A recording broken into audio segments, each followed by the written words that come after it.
You bought silver, but did you buy silver? Or did you buy a promise that references silver? Because right now, if you type 3 letters into a brokerage app, you can buy something that moves like silver. It trades like a stock. It settles like a stock. It feels like silver. And if you walk into a dealer, you can buy something that is literally silver. It weighs what it weighs. It sits where it sits. It does not care about your screen. 2 people can say, I bought silver on the same day, and one of them walks away with a line item, and the other walks away with metal. 2 people can also pay 2 completely different prices for what they swear is the same thing. That is why this fight never dies. One side says paper, silver is fake. The other side says physical buyers are getting ripped off on premiums.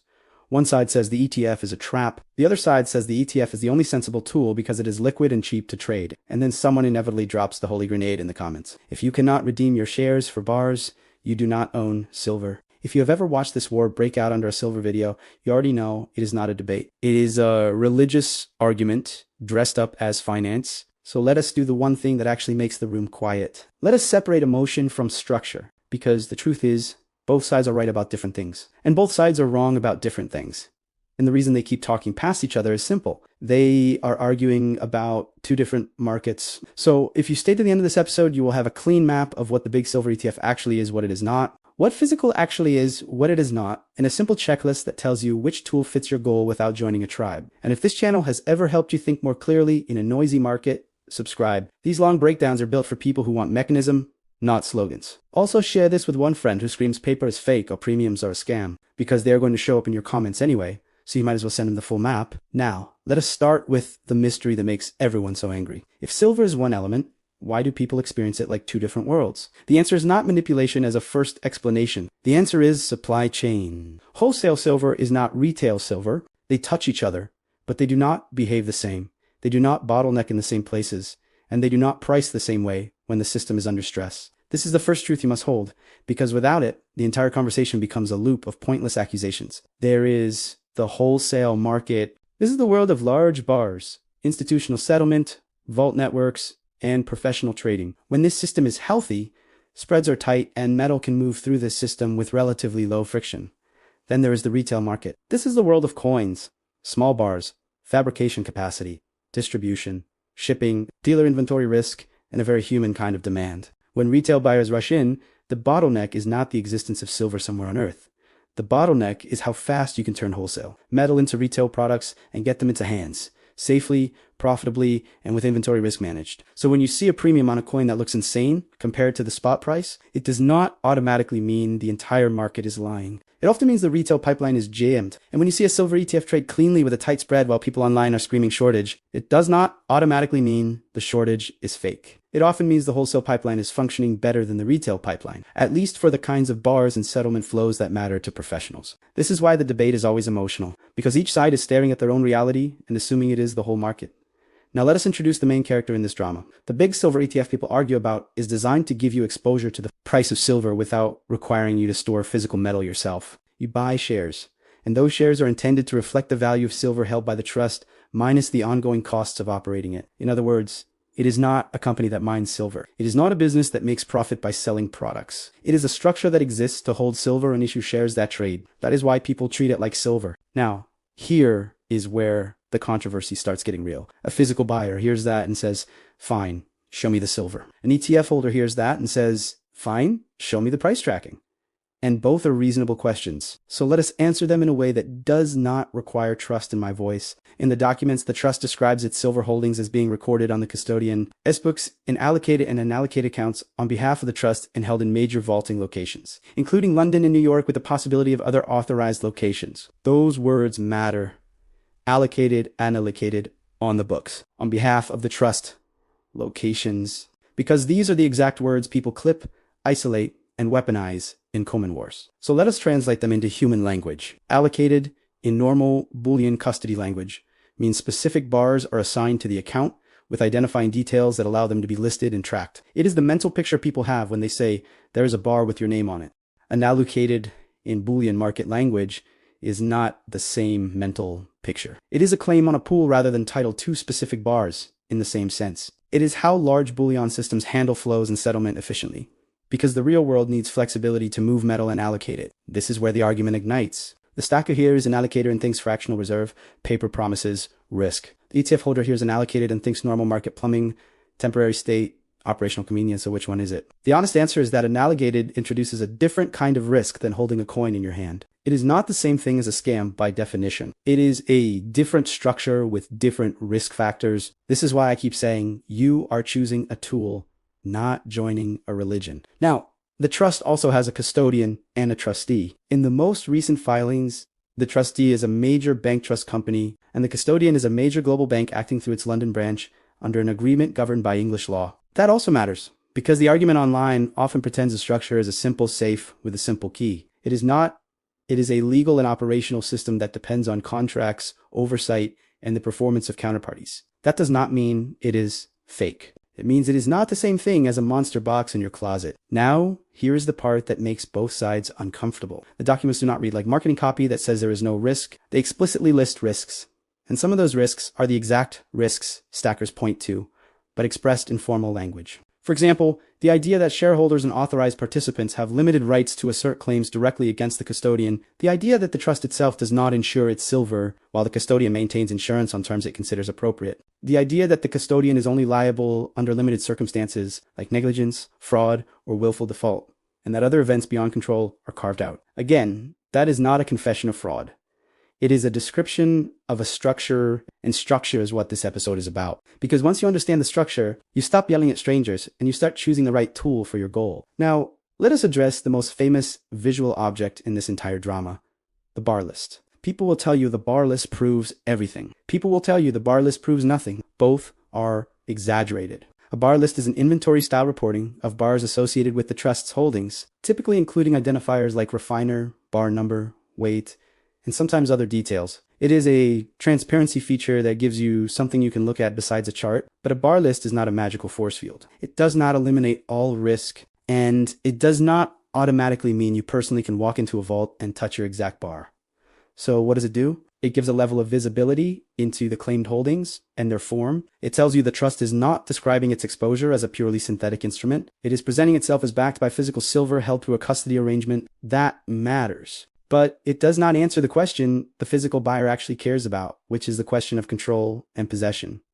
Because here is the core problem. Most people use the word own without saying what they mean. An ETF holder uses own to mean I have price exposure, I can trade. A stacker uses own to mean I possess metal without needing permission. So when the stacker says you do not own silver, they are not always saying you have no exposure. They are saying you do not have possession. And when the ETF holder says I do own silver, they are not always saying they can take delivery. They are saying their asset value changes with silver. Those are two different meanings of the same word. And this is why the comments turn into war. Now let us talk about the premium question, because it is the other half of the outrage. Why can a coin premium stay high when the ETF trades clean? Because retail is a separate pipeline. Coins and small bars are not just chopped up slices of wholesale bars. They require fabrication capacity, minting capacity, packaging, distribution, and dealer inventory risk management. When a retail wave hits the bottleneck can be at the mint, at the wholesaler, at the shipping lane, at the dealer, S risk limit at the financing cost of holding inventory, or at the simple fact that everyone is trying to buy the same standardized products at the same time. So the premium is not always a conspiracy. Often it is a congestion price. It is the cost of turning a global commodity into a consumer product quickly. And it gets worse when volatility is high because dealers protect themselves from being the bag holder in a market that can move violently overnight. Now, here is a ledger beat that makes this painfully clear. You save the premium when you buy the ETF, but you pay with not having metal in hand. You pay the spread and storage and premium when you buy physical, but you gain possession and independence from the market settlement machinery. So which one is better? Neither. Better is not a feature of the metal. Better is a feature of your goal. If your goal is fast liquidity and tight spreads, a traded share can be the right tool. If your goal is possession without counterparty reliance, physical is the right tool. If your goal is to be able to sell quickly into a spike, liquidity matters. If your goal is to have an asset when the retail market is jammed, physical matters. If your goal is to move size efficiently, wholesale and paper pathways matter. If your goal is to never depend on a custodian-S insurance policy or a legal claim chain, then you already know your answer. This is why I refuse to treat this like a moral argument. It is a tool selection problem. Now, let us do the most controversial part, calmly. The strongest accusation people make is not about premiums. It is about the ETF itself. They say it does not hold what it claims. They say it is paper on paper. They say the custody language is vague on purpose. They say the system is designed so nobody can call the bluff. So let us ask the cleanest version of the question. What would it mean in practical terms for the ETF to be fake? It would mean sustained inexplicable failure to track its reference value. It would mean a persistent divergence that cannot be explained by normal fees and frictions. It would mean a breakdown in the creation and redemption mechanism that is supposed to keep the share price tethered to underlying value. It would mean a market that refuses to arbitrage away the difference. And that brings us to the single most important mechanism in this entire story, the mechanism that most retail arguments ignore: creation and redemption. This is the part where the comment section usually melts down, because it is the part where the phrase "you cannot redeem" becomes both true and misleading at the same time. So here's what I want you to hold in your mind as we enter this next section. The trust issues and redeems shares only in large blocks, only in exchange for silver, and only with authorized participants. If you are a normal retail buyer, you are not an authorized participant. You cannot show up with a handful of shares and demand bars. That is true, but the market does not rely on you to keep the price tethered. It relies on the authorized participants and the arbitrage process to keep the price from drifting too far from the value of the silver backing the trust. And the moment you understand that, the entire argument shifts from emotion to mechanics, because then the real questions become specific. Who are the authorized participants? What does it take to create shares? What does it take to redeem shares? What kind of silver cloth? What happens in stress windows? What does allocated versus unallocated look like during creation flows? And what do the documents actually say about how much unallocated can exist at the end of a day? This is where the fight stops being a meme and starts being a solvable puzzle. So in the next chunk, we are going to open that mechanism slowly and clearly. And we are going to answer the question that sits under every angry comment. If you cannot redeem shares, what keeps the share price honest? And once you see the answer, you will understand why some fears are reasonable, why some fears are exaggerated, and why the biggest risk is often not the one people are yelling about at all. So here is the answer. The thing that keeps the share price honest is not your ability to redeem a handful of shares. It is the arbitrage mechanism that sits between the trust and the market. And the fact that there are professional participants who can exchange large blocks of shares for metal and metal for shares when the price drifts. In other words, the tether is maintained by the people who are allowed to touch the pipe, not by the people who drink from the faucet. That sounds unfair until you understand why it is designed that way. If every retail holder could demand delivery, the product would not function as a liquid trading vehicle. It would turn into a retail redemption machine. And retail redemption machines jam under stress because the real world is slow. Vaults have schedules, bars have standards, logistics have friction. The trust is not built to hand out coins at a counter. It is built to track a reference price through a professional creation and redemption process. So let us open that process calmly. When the shares trade above the value of the silver the trust is supposed to represent, that premium is an incentive. It invites the authorized participants to step in if they can deliver the required silver to the trusts and receive new shares. They can then sell those shares into the market at the higher price. That selling pressure pushes the share price back down toward the underlying value. When the shares trade below the value of the underlying silver exposure, that discount is also an incentive. Authorized participants can buy shares in the market at the cheaper price, present large blocks to the trust, redeem for silver, and then sell the silver in the wholesale market. That redemption reduces share supply and pushes the share price back up toward underlying value. This is why, in normal conditions, the price stays close. Not because the universe is fair, but because arbitrage is hungry. Arbitrage is the market's immune system. It does not care about your ideology. It cares about profit. And if the mechanism is working, profit opportunities get closed quickly. So when people say you cannot redeem, therefore it is fake, they are mixing two concepts. They are correct that you personally cannot redeem. They are not automatically correct that nobody can redeem. And that difference is everything. Now, that does not mean there is no risk. This is where I want you to hear me very clearly. The existence of an arbitrage mechanism does not turn a structure into a brick of metal. It turns it into what it is: a financial instrument designed to track the price of silver through a custody and settlement system. So if you are the kind of person whose whole goal is to step outside of systems, then you already know that an instrument inside a system is not the same thing as a coin in your hand. This is not an insult to the instrument. It is just an honest description of what it is. Now, let us talk about the stress scenario, because that is where the internet lives. People do not argue like this when markets are calm. They argue like this when markets are stressed. So what happens in stress? In stress, several things can happen at once. Demand can spike, driving the share price to a small premium before authorized participants create new shares fast enough. Liquidity can thin, widening spreads. Borrowing costs and settlement friction can increase, making arbitrage slower and more expensive. Some participants may choose not to arbitrage aggressively if the operational complexity or balance sheet cost rises. And in extreme cases, the mechanism can function, but less smoothly. That means you can get temporary dislocations. Temporary dislocations do not prove fraud. They prove friction. The question is whether the dislocation is small and temporary, are large and persistent. Small and temporary is consistent with a system under stress that still functions. Large and persistent without a clear reason is the kind of thing you would want to investigate hard. Now, here is the part where I am going to make both tribes uncomfortable. The biggest risk for most people is not that the ETF is secretly empty. The biggest risk is that they do not understand what kind of risk they signed up for, and they confuse price exposure with possession. Then they build an entire plan on the wrong assumption. Because when stress hits, the difference between exposure and possession becomes very real. If you own shares, you own a claim inside a financial plumbing system that is designed to track a price and offer liquidity. If you own metal, you own an object you can hold that does not require the plumbing to give you permission to exist. Both can be useful. Both have trade-offs, but they solve different problems. Now, let us return to premiums, because this is where the second half of the common war lives. People see a coin premium, and they think it is evidence that spot is fake. Sometimes it is evidence of stress, but not in the way they think. A coin premium is the price of converting wholesale metal into a retail product under constraint. It is the price of fabrication and distribution at the moment demand is peaking.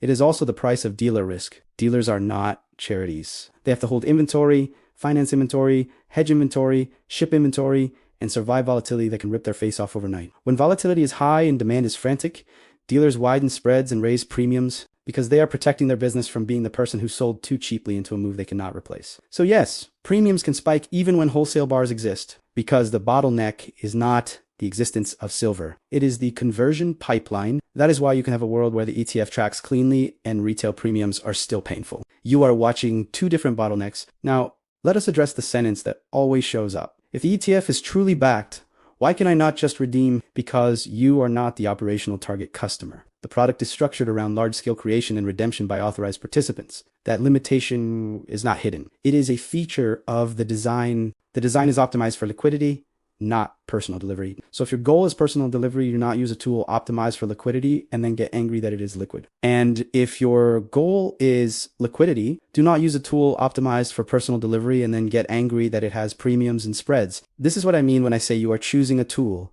not joining a tribe. Now, we need to talk about the question everyone pretends is too rude to ask. Why does this debate become so intense? Because both sides are trying to protect themselves from a different nightmare. The physical buyer's nightmare is counterparty failure. Some version of the world where a system sees up and a claim becomes a negotiation. The ETF buyer's nightmare is being trapped in an illiquid asset with high friction when they need flexibility, so each side thinks the other side is blind. The physical buyer sees counterparty risk and calls the ETF buyer naive. The ETF buyer sees premiums and illiquidity and calls the physical buyer irrational. Both are reacting to real risks. They are just optimizing for different fears. Now let us put that into a clean decision framework you can actually use with no ideology. If your primary goal is price exposure, fast entry, fast exit, and the ability to size and rebalance without thinking about storage, then the ETF structure is built for you. It is a trading tool. It lives inside the system, and it is designed to be used inside the system. If your primary goal is possession, independence from intermediaries, and the comfort of knowing you have the metal, regardless of what a brokerage statement says, then physical is built for you. It is a custody tool. It lives outside of financial plumbing as much as anything can. If your goal is to hedge a scenario where retail products vanish and premiums explode, then physical matters more, because that is the world where the retail pipeline jams and possession becomes the point. If your goal is to express a view on silver as price without paying the retail conversion tax, then paper exposure is often more efficient because you are buying the reference, not the consumer product. If your goal is to sleep well, many people end up with a mix because they want some possession and some liquidity. That is not cowardice. That is matching tools to different problems. Now, I am going to say one more uncomfortable truth. A lot of people do not actually want the best tool. They want moral certainty. They want a story where their choice proves they are smarter than the other tribe. That is why the comments are so loud. So let me take the air out of that. You can buy physical at high premiums and still lose money if the price falls. You can buy the ETF at tight spreads and still be wrong on direction. You can be right about manipulation existing historically and still be wrong about what is moving price today. You can be right that retail premiums are insane and still be wrong that the wholesale market is empty. Reality is not obligated to validate your identity. It is only obligated to settle. Now, if you are still with me, you are ready for the simplest way to stop getting fooled by the loudest claim. Stop asking, which one is real? Start asking, what problem am I solving? If you say I want to trade price, then you want liquidity, tight spreads, and easy sizing. If you say I want to possess, then you want a metal you can hold. And you accept the conversion cost and the storage responsibility. If you say I want protection from retail dislocation, then you want retail product, not wholesale settlement. If you say I want protection from macro volatility, then you want an instrument you can adjust quickly. Once you answer that honestly, the rest becomes straightforward. Now let us address the final accusation, the one that keeps the conspiracy engine alive. People will say paper, silver suppresses the price. Here is the calm answer. It is true that enforcement history exists in markets, and it is true that thin markets can be influenced by aggressive tactics in the short term. But the existence of manipulation in a market's history does not mean every move is controlled. A thin market can be structurally volatile even without a villain. A thin market can also be structurally sensitive to leverage, flows, and hedging. So if you want to talk about suppression, you need to define what you mean. Do you mean short-term price disruptions? Those can exist in many markets. Do you mean a permanent cap that overrides supply and demand forever? That is a much stronger claim and requires much stronger evidence. The healthier approach is to focus on what you can actually monitor. Does the ETF track the reference reasonably over time after costs? Do premiums behave like pipeline congestion or like something that never resolves? Do tightness signals show up in multiple places at once or only in one retail lane? Do dislocations persist or get arbitraged away? This is how you keep yourself grounded. Now we are going to close this in a way that tells you exactly why the argument will never end, and why you should stop trying to end it. This argument will never end because the word own means two different things in two different worlds. In the finance world, own means you have exposure and rights inside a system. In the possession world, own means you have control outside the system. Both meanings are valid. They are just not interchangeable. So when someone screams, you do not own silver, they might be saying you do not possess silver. When someone screams, I own silver, they might be saying I have price exposure to silver. They are not necessarily contradicting each other. They are describing different realities.